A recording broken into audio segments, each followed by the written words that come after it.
ഇപ്പോൾ അരവിന്ദ് കെജ്രിവാളിൻ്റെ ഹർജി പിൻവലിച്ചു എന്ന വാർത്തയാണ് പുറത്തു വരുന്നത്. ജസ്റ്റിസ് സഞ്ജീവ് ഖന്നയുടെയും എം സുന്ദരേഷിൻ്റെയും ബേല ത്രിവേദിയുടെയും ബെഞ്ചിലാണ് യഥാർത്ഥത്തിൽ ഇത് പരിഗണിക്കാൻ വേണ്ടി മാറ്റിയിരുന്നത്. ഇപ്പോൾ ആർട്ടിക്കിൾ 32 പ്രകാരമുള്ള റിട്ട് ഹർജിയാണ് സുപ്രീം കോടതിയിൽ സമർപ്പിച്ചിരുന്നത്. ആ ഹർജി ഇപ്പോൾ താൽക്കാലികമായി പിൻവലിച്ചിട്ടുണ്ട്. പുതിയ ഹർജി സമർപ്പിക്കുമോ എന്നുള്ള പരിശോധന നമുക്ക് അല്പസമയത്തിനകം പൂർത്തിയാക്കാൻ സാധിക്കും. ആർട്ടിക്കിൾ 32 പ്രകാരമുള്ള റിട്ട് ഹർജി ആയതുകൊണ്ടാണ് മൂന്നംഗ ബെഞ്ചിലേക്ക് പരിഗണിക്കാൻ ഒരുങ്ങിയത്. എന്തുകൊണ്ടാണ് ഹർജി പിൻവലിച്ചത്, ശ്യാം?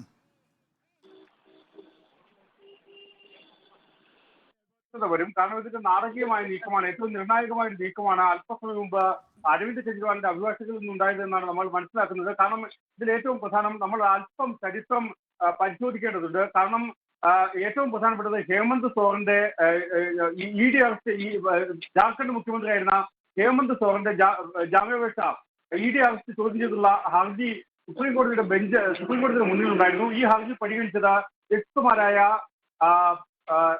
സഞ്ജീവ് ഖന്ന, എം സുന്ദരേഷ്, ബേല ത്രിവേദി എന്നിവരടങ്ങുന്ന ബെഞ്ചായിരുന്നു. പക്ഷേ ഹേമന്ത് സോറന്റെ ആവശ്യം അംഗീകരിക്കാൻ ഈ ബെഞ്ച് തയ്യാറായിരുന്നില്ല.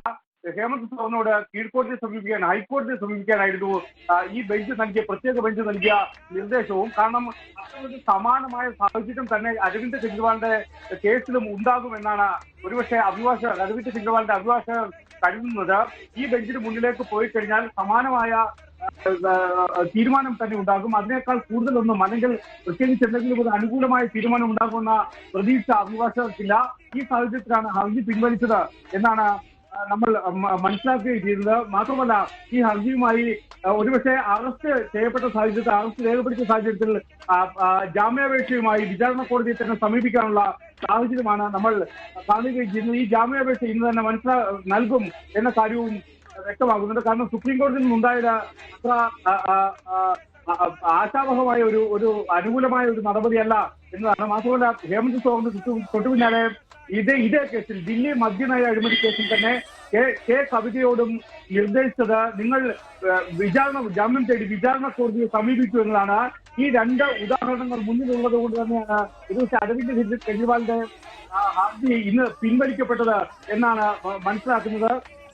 ചീഫ് ജസ്റ്റിസ് അധ്യക്ഷനായ ബെഞ്ചായിരുന്നു ഇത് പരിഗണിച്ചിരുന്നുവെങ്കിൽ ഇ ഡിക്ക് ഒരു വിമർശനം, അല്ലെങ്കിൽ കുറച്ചുകൂടി അനുകൂലമായ തീരുമാനം ഉണ്ടാകുമായിരുന്നു എന്ന് അഭിഭാഷകർ ഒരുവേള പ്രതീക്ഷിക്കുന്നുണ്ടായിരുന്നു. കാരണം ഇന്നലെ സുപ്രീം കോടതിയിൽ നിന്ന് തമിഴ്നാട് ഗവർണർക്കുണ്ടായത് അതിരൂക്ഷമായ പാർട്ടികളുടെ വിമർശനമാണ്. ചീഫ് ജസ്റ്റിസ് തെരഞ്ഞെടുപ്പ് ബോർഡിലെ കേസിലടക്കം വിധി പ്രസ്താവിച്ചത് കേന്ദ്ര സർക്കാരിനും വലിയ തിരിച്ചടിയുമായിരുന്നു.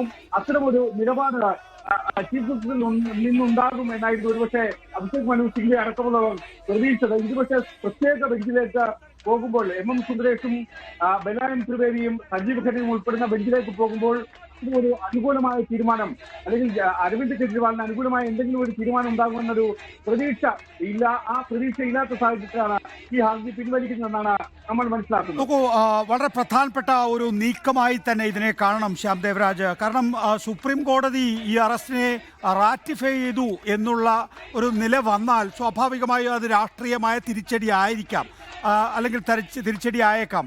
അതുകൊണ്ടായിരിക്കണം ഒരുപക്ഷെ സുപ്രീം കോടതിയിൽ ഇപ്പോൾ നേരത്തെ ശ്യാം ദേവരാജ് ശരിയാവണ്ണം സൂചിപ്പിച്ചതുപോലെ തന്നെ ജാർഖണ്ഡ് മുഖ്യമന്ത്രി ഹേമന്ത് സോറൻ്റെ അറസ്റ്റിനും ഇതേ ജസ്റ്റിസ് സഞ്ജീവ് ഖന്നയും ജസ്റ്റിസ് എം സുന്ദരേഷും ബേല ത്രിവേദിയുമാണ് ജാമ്യ ഹർജി പരിഗണിക്കുകയും വിചാരണ കോടതിയിലേക്ക് പോകാൻ ആവശ്യപ്പെടുകയും ചെയ്തിട്ടുള്ളത്.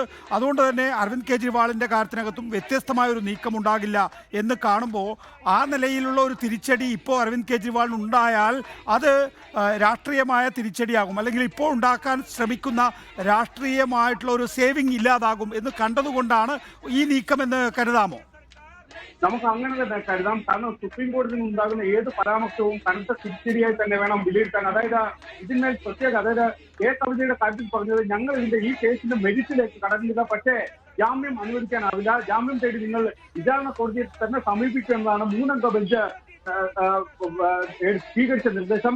അതിൽ നിന്ന് മറിച്ച് വ്യത്യസ്തമായ മറ്റേതെങ്കിലും ഒരു നിലപാട് ആ ആ ബെഞ്ചിൽ നിന്നുണ്ടാകുമെന്ന് അരവിന്ദ് കെജ്രിവാളിന്റെ അഭിഭാഷകർ പ്രതീക്ഷിക്കുന്നില്ല.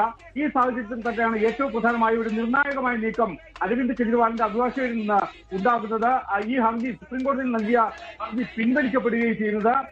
ഇതിൽ മാത്രമല്ല, ഇതിന് അരവിന്ദ് കെജ്രിവാളിനെതിരെ കള്ളപ്പണ നിരോധന നിയമം അനുസരിച്ചുള്ള കേസാണ്. അത്തരമൊരു കുറ്റമാണ് ചുമത്തിയിട്ടുള്ളത്, ED ചുമത്തിയിട്ടുള്ളത്. സാമ്പത്തിക കുറ്റകൃത്യങ്ങളിൽ ഉള്ള ഒരു വ്യാഖ്യാനം എന്നത് ക്രിമിനൽ നിയമങ്ങളിലനുസരിച്ച് സാമ്പത്തിക കുറ്റങ്ങളിലുള്ള വ്യാഖ്യാനം എന്നത് അതെപ്പോഴും സ്റ്റേറ്റിന് അനുകൂലമാണ്, ഭരണകൂടത്തിന് അനുകൂലമാണ്. സാധാരണ ക്രിമിനൽ കേസുകളിൽ എപ്പോഴും അത് പ്രതിക്ക് അനുകൂലമാണ്. അതായത് അന്തിമമായി ഈ കുറ്റം തെളിയുന്നതുവരെയും until proven guilty they are innocent എന്നാണ്, അതായത് അവർ നിരപരാധിയാണ് എന്നാണ് കണക്കാക്കുന്നത്. പക്ഷേ സാമ്പത്തിക കുറ്റകൃത്യങ്ങളിൽ അങ്ങനെയല്ല. സാമ്പത്തിക കുറ്റകൃത്യങ്ങളിൽ നേരെ അതിന്റെ വ്യാഖ്യാനം, നിയമപരമായ വ്യാഖ്യാനം നേരെ തിരിച്ചാണ്. ആ വ്യാഖ്യാനം എന്നത് എപ്പോഴും സ്റ്റേറ്റിന് അനുകൂലമാണ്, ഭരണകൂടത്തിന് അനുകൂലമാണ്. സാമ്പത്തിക കുറ്റകൃത്യങ്ങളിൽ പങ്കാളിയായാലും തെളിയിക്കാനുള്ള ബാധ്യത അടക്കം ഈ പ്രതി ചേർക്കപ്പെട്ട ആളിനാണ് വരിക. സ്വാഭാവികമായും അത്തരം കേസുകൾ പ്രത്യേകിച്ചും ED രജിസ്റ്റർ ചെയ്ത വളരെ പ്രധാനപ്പെട്ട കാര്യമാണ് ശ്യാം ദേവരാജ്. ഇതിന്റെയൊക്കെ അർത്ഥം നമ്മൾ ഇപ്പോൾ കാണേണ്ടത്, ഇന്നലെ ദില്ലി മുഖ്യമന്ത്രി ED ഹെഡ്ക്വാർട്ടേഴ്സിൽ ലോക്കപ്പിൽ കടന്നു. ഇനി കുറേ നാൾ കൂടി ED ലോക്കപ്പിൽ തന്നെ അരവിന്ദ് കെജ്രിവാൾ തുടരും എന്നാണ് ഇപ്പോൾ ഹർജി പിൻവലിച്ചതിലൂടെ മനസ്സിലാകുന്നത്. സ്വാഭാവികമായും വിചാരണ കോടതിയിലെത്തിയാൽ എന്താണ് സംഭവിച്ചിട്ടുള്ളത് എന്നുള്ള കീഴ്വഴക്കങ്ങളിലൂടെ തന്നെ അരവിന്ദ് കെജ്രിവാൾ പോകേണ്ടി വരും. നേരത്തെ ശ്യാം ദേവരാജ് ചൂണ്ടിക്കാണിച്ചതുപോലെ തന്നെ ചീഫ് ജസ്റ്റിസിന്റെ ബെഞ്ചിൽ ഒരു പ്രതീക്ഷ ഉണ്ടായിരുന്നു. ചീഫ് ജസ്റ്റിസിന്റെ ബെഞ്ച് ഹർജി പരിഗണിക്കാൻ കൂട്ടാക്കിയില്ല എന്നുള്ളതുകൊണ്ടും ചീഫ് ജസ്റ്റിസ് തന്നെ ജസ്റ്റിസ് സഞ്ജീവ് ഖന്നയുടെ നേതൃത്വത്തിലുള്ള ബെഞ്ചിലേക്ക് പോകാൻ ആവശ്യപ്പെട്ടതുകൊണ്ടും വിധി എന്താണ് എന്ന് മുൻകൂട്ടി മനസ്സിലാക്കുന്നു. അങ്ങനെ ഒരു വിധിന്യായം ഇപ്പോൾ ഉണ്ടാകുന്നത് രാഷ്ട്രീയമായ തിരിച്ചടിയാകും, അല്ലെങ്കിൽ രാഷ്ട്രീയമായി കിട്ടിയിട്ടുള്ള ഒരു സേവിംഗ് ഉണ്ടല്ലോ, ആ സേവിംഗ് നഷ്ടപ്പെടുമെന്ന് തിരിച്ചറിയുന്ന ആം ആദ്മി പാർട്ടി ഹർജി പിൻവലിക്കുകയാണ്. ഇതിൻ്റെ അർത്ഥം എന്ന് പറയുന്നത് അരവിന്ദ് കെജ്രിവാൾ ജയിലിൽ തുടരുമെന്നാണ്. അങ്ങനെ തന്നെയാണ്. അരവിന്ദ് കെജ്രിവാൾ ജയിലിലേക്ക് പോകേണ്ടി വരും. കാരണം ED അറസ്റ്റ് രേഖപ്പെടുത്തി കഴിഞ്ഞു എന്നാണ് നമ്മൾ മനസ്സിലാക്കുന്നത്. ഇന്ന് ഉച്ചയ്ക്ക് ശേഷം എൻഫോഴ്സ്മെന്റ് ഡയറക്ടറേറ്റ് അരവിന്ദ് കെജ്രിവാളിനെ റോസ് അവന്യൂവിലുള്ള ഈ കള്ളപ്പണ നിരോധന നിയമം അനുസരിച്ചുള്ള കേസുകൾ പരിഗണിക്കുന്ന കോടതിയിൽ ഹാജരാക്കുകയും ചെയ്യും. സ്വാഭാവികമായും ഈ കേസിൽ ഹാജരാക്കുമ്പോൾ കോടതി ആദ്യം ചെയ്യുക റിമാൻഡ് എന്നതാണ്, അതായത് ജുഡീഷ്യൽ കസ്റ്റഡിയിലേക്ക് വിടുക എന്നതാണ്. സ്വാഭാവികമായും ഇന്ന് തന്നെ അരവിന്ദ് കെജ്രിവാളിനെ ജയിലിലേക്ക് അല്ലെങ്കിൽ ജുഡീഷ്യൽ കസ്റ്റഡിയിലേക്ക് മാറ്റും. അഥവാ ഇന്ന് തന്നെ കസ്റ്റഡിയിൽ ചോദ്യം ചെയ്യാൻ ആവശ്യപ്പെട്ട ED അപേക്ഷ നൽകിയാൽ മാത്രമാകും എൻഫോഴ്സ്മെന്റ് ഡയറക്ടറേറ്റിന്റെ കസ്റ്റഡിയിലേക്ക് അരവിന്ദ് കെജ്രിവാൾ പോവുക. അല്ലെങ്കിൽ നേരെ പോകുന്നത് EDയുടെ ജുഡീഷ്യൽ കസ്റ്റഡിയിലേക്കാണ്. ജുഡീഷ്യൽ കസ്റ്റഡിയിലേക്ക് പോകുമ്പോൾ സാധാരണഗതിയിൽ ഒരു സാധാരണ പൗരൻ ഒരു കേസിൽ പ്രതിയായാൽ അല്ലെങ്കിൽ സാമ്പത്തിക കുറ്റകൃത്യം സംബന്ധിച്ച കേസുകളിൽ പ്രതിയായാൽ എങ്ങനെയാണോ നടപടിക്രമങ്ങളിൽ മുന്നോട്ട് പോകുക, ആ നടപടിക്രമങ്ങൾ അനുസരിച്ച് തന്നെ അരവിന്ദ് കെജ്രിവാളിന് മുന്നോട്ട് പോകേണ്ടി വരും.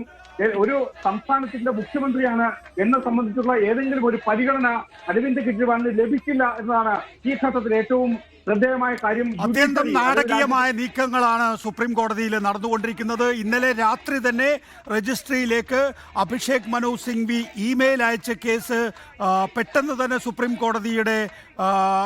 കോടതി പരിഗണിക്കണമെന്ന് ആവശ്യപ്പെട്ടിരുന്നു. പക്ഷേ ഇന്നലെ രാത്രി സെഷൻ കോടാൻ സുപ്രീം കോടതി തയ്യാറായില്ല. ഇന്ന് രാവിലെ 10:30 ചീഫ് ജസ്റ്റിസിന്റെ ബെഞ്ചിലേക്ക് അഭിഷേക് മനു സിംഗ്വി എത്തി കേസ് മെൻഷൻ ചെയ്തുവെങ്കിലും രണ്ടാം കോടതിയിൽ കെ കവിതയുടെ ജാമ്യവുമായി ബന്ധപ്പെട്ട ഹർജി പരിഗണിക്കുകയാണ് എന്നും അത് പ്രത്യേക കോടതിയാണെന്നും ആ കോടതിയിലേക്ക് ഉടൻ പൊയ്ക്കോളൂ, താൻ പറഞ്ഞിട്ടാണെന്ന് പറഞ്ഞാൽ മതി എന്ന് ചീഫ് ജസ്റ്റിസ് DY ചന്ദ്രചൂഡ് ചൂണ്ടിക്കാണിക്കുന്നു.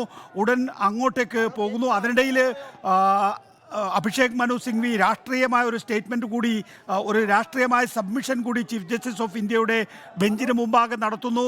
ഇങ്ങനെയാണ് കാര്യങ്ങൾ പോകുന്നതെങ്കിൽ ഒന്നാം ഘട്ട തെരഞ്ഞെടുപ്പിന് മുമ്പ് നിരവധി മുതിർന്ന രാഷ്ട്രീയ നേതാക്കൾ ഇരുമ്പഴിക്കകത്താകും എന്ന് പറയുകയും വേഗം രണ്ടാം കോടതിയിലേക്ക് പോയിക്കോളൂ എന്ന് ചീഫ് ജസ്റ്റിസ് പറയുകയും ചെയ്തു. രണ്ടാം കോടതിയിൽ എത്തിയപ്പോഴേക്കും രണ്ടാം കോടതിയിൽ കെ കവിതയുടെ ഹർജി പരിഗണിച്ച് പൂർത്തിയാക്കി 3 ബെഞ്ച് 2 ബെഞ്ചായി ചുരുങ്ങുകയും ചെയ്തിരുന്നു.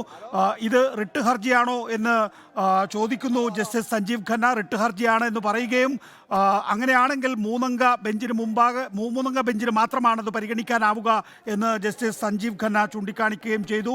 താൻ പ്രോട്ടോകോൾ മറികടക്കാൻ തയ്യാറല്ല എന്നും ജസ്റ്റിസ് സഞ്ജീവ് ഖന്ന പറയുകയും അതിനുവേണ്ടി കാത്തിരിക്കുകയും ചെയ്യുന്ന ഘട്ടത്തിലാണ് ഇപ്പോൾ സുപ്രീം കോടതിയിലെ ഹർജി തന്നെ പിൻവലിച്ചുകൊണ്ട് അരവിന്ദ് കെജ്രിവാൾ പുതിയ നീക്കം നടത്തിയിരിക്കുന്നത്.